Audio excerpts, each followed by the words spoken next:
Idly ho there, neighbors. I hope everyone's well. I posted a couple of days ago a review of the Mystara Gazetteer for the Orcs of Thor. I'm going to move on to the next one, which I believe is Dworkin.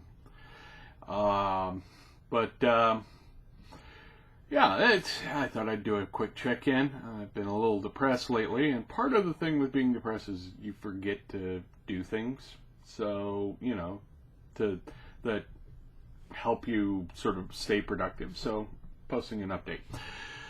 A couple of things.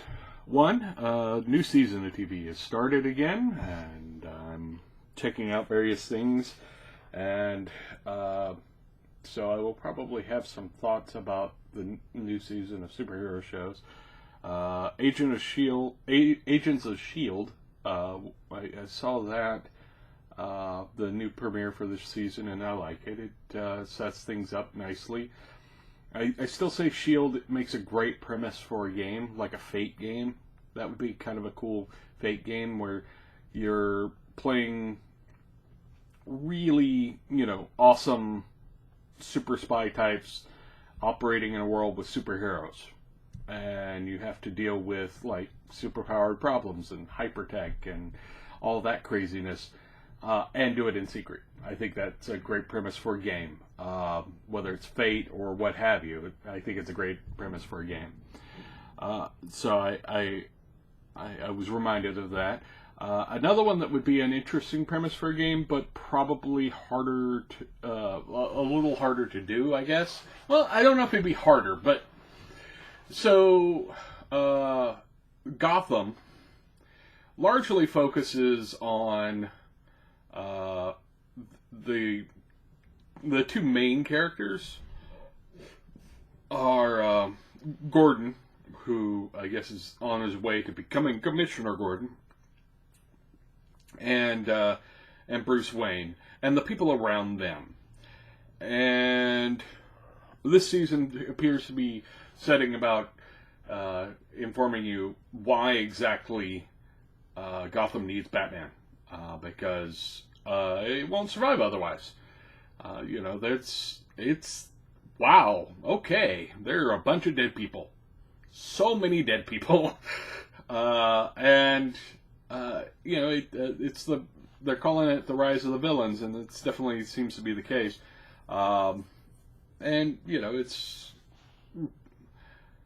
It's interesting. It's not a great show, but it's a fun show. As far as a game premise, the notion of playing cops in a city that requires a Batman to survive is more like horror to me.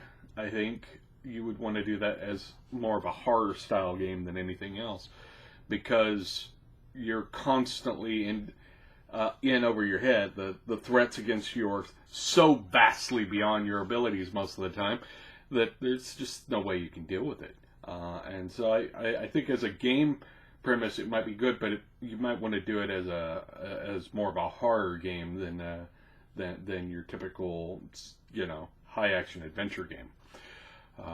But other than that, I've been watching this show called Fate. There's Fate Zero, and then there's Fate Stay Night Unlimited Blade Works. It's on Netflix.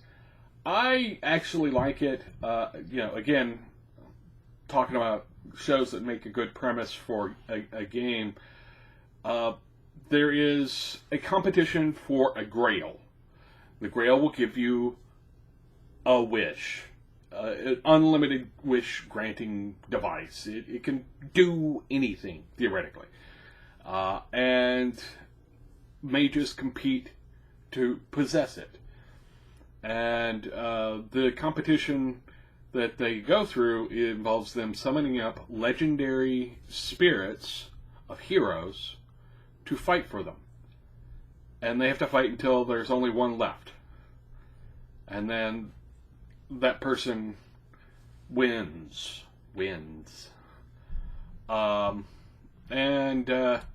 lot of ins and outs of that, but that's the basic premise. So you have on the one hand, you have guys who are mages, and then tied to them on a magic compact level are the spirits of ancient heroes like, Alexander the Great or Gilgamesh or King Arthur and all that. These people are tied to them as their servants.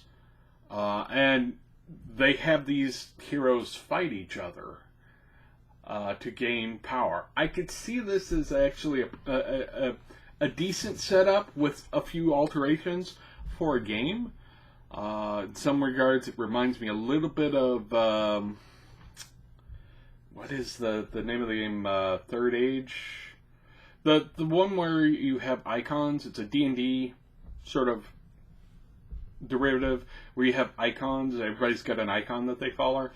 That sort of reminds me of it. I could easily see a variation on D&D where your power set is maybe tied to an ancient hero that you're tied to, maybe, or a game where you control both the mage and the hero. Although I think that misses out on some of the conflict. But yeah, I think there's definitely game potential there. It's over the top and philosophical and silly at times because it's an anime, and those things are certainly part of anime standards.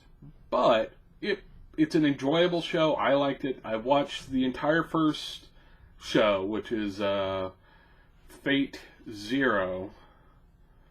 And I've watched the first season of Fate Stay Night Unlimited Blade Works. And I think that, from what I understand, it was actually originally conceived of as a series of books tied to a video game, which I've never played.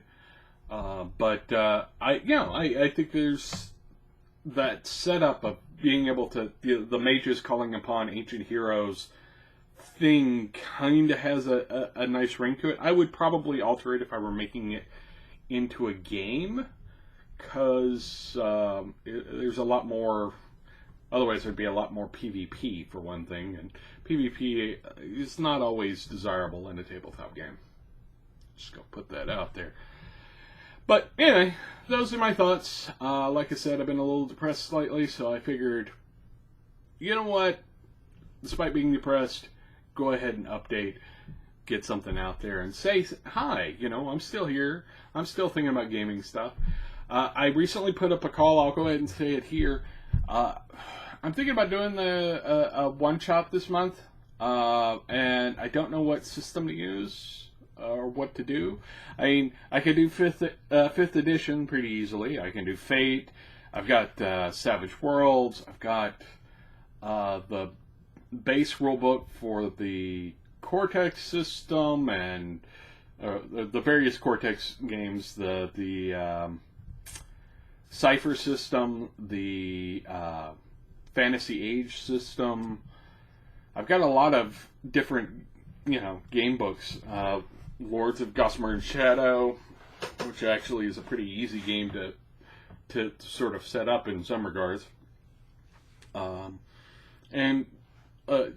have a lot of these games, and I'd be interested in maybe running something. Maybe a World of Darkness game. I don't know. So I'm going to toss it out here like I did on my social media. You guys have any suggestions?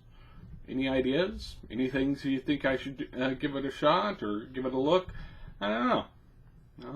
But anyway, subscribe, like, share with all the people, and I will talk to you later.